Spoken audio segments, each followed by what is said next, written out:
There's a life in front of you right now that is just as easily accessible to you. If you're gonna get something better from your life, if you're gonna achieve more of the potential that you were born with, that God gave you, that you have inside of you, it's going to be painful. I felt like I was called to something bigger. I felt like I was called to something bigger, and I always tell people it is not ego if it's ordained. If you feel like you are called to something bigger, if you feel like you have a purpose on this earth, if you feel like you have something that you were specifically put on this earth to do, to contribute, then that's not ego. That's not a delusion of grandeur. That is you hearing that internal cry to go walk towards your purpose, to go walk in who you were created to be. And you need to listen to that. For me, what helped get me through it, to be honest with you, was fear. It was the fear of thinking, what would my potential be? It's the fear of thinking, what unexplored potential do I have? It was the fear of wondering, if I did this and it led to something like what my life looks like now, would I miss out on that? And I think a lot of people are so afraid to take those risks. And it doesn't really make any sense because you already don't like what you have now. And it's like, why wouldn't you take the chance on getting something better? If you don't like your current circumstance or situation, what exactly are you so afraid of losing? What exactly are you so terrified of reaching out on a limb and taking that step and making that investment for? Because you know that you don't want to stay where you're at. So why are you afraid of losing it? And the reason is because most people would rather be comfortably miserable than uncomfortably growing.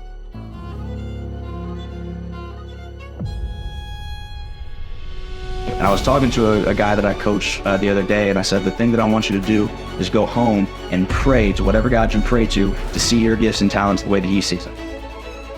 Because you look at yourself through worldly lens. You try and self-evaluate, but you self-evaluate through a broken mirror. You say, let me look at this mirror so I can see myself and how great I am so that I can learn how to position myself in the world. Let me self-assess, but the mirror you look at is broken. So you don't see what you're supposed to see because you see it through, but I could never be pleased. I can never be Moose. And you're right, you could. And he maximized his gift. He maximized his gift. If you would maximize your gift, you could be your version of E.T. or Moose or wherever you want to be. But because you don't see it the way that God sees it, you self-sabotage.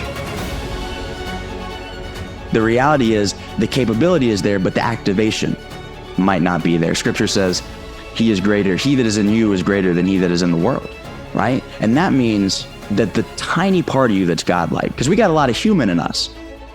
There's a lot of sin. There's a lot of bad decision making. There's a lot of human qualities, a lot of worldliness that's in each and every one of us. But there's a tiny portion of you, just a very tiny part of you that's made in the image and likeness of God. And so if you would simply activate that one small part, that would be enough, according to what the word says, to overcome every ounce of evil that's in the entire world.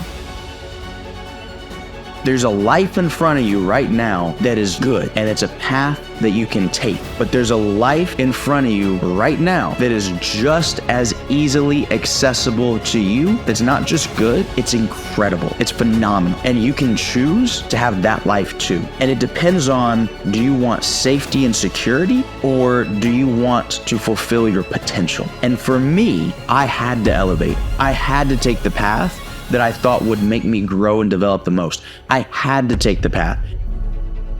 It's a series of common sense decisions to say, here's the life that I want.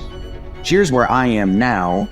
This seems like a reason, it might not be perfect, but this seems like a reasonable strategy to get me closer to this. Not all the way there, but closer. Let's try and actually put in energy and effort to execute that. And if you just do that if you do that every day, if you say, here's something that kind of vaguely looks like it's going to lead me closer to the life that I want, let me actually take action towards that. And you do that every single day, you will look up in 5 years and have no idea how you got from way over there. Like, you won't even be the same person.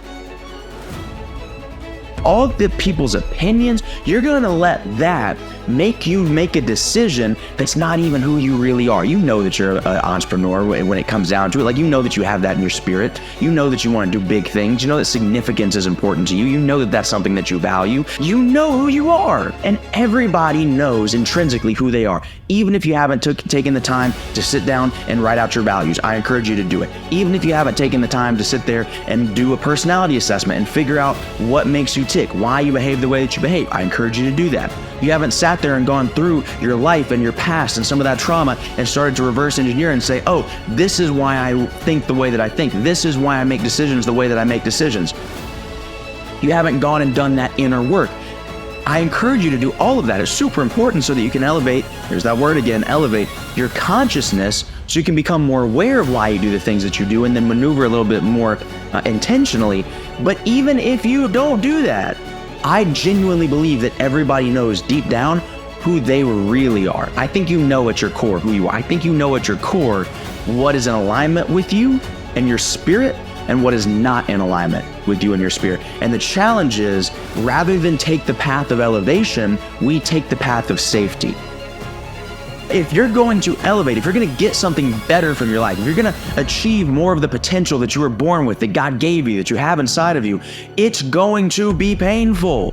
It's going to require stretching. It's going to require you to be pushed past your limits, because the only way that you get a new limit is you break through the one, and violence is the answer. You shatter the limit that you currently have, you push yourself beyond that, and then you create a new perceived limit. And then you shatter that one, and then you do it over and over and over and over and over and over and over again, and it never gets easier. It never gets less scary. It never gets less stressful. It never gets less painful. It never requires less sacrifice. You just get more brave in the process. You just get more tough in the process, and you get used to doing that over and over again. And sooner or later, you're going to look back over 3, 5, 10 years, and you won't even recognize yourself. You're going to be a completely different human being because you have put yourself through a pruning process.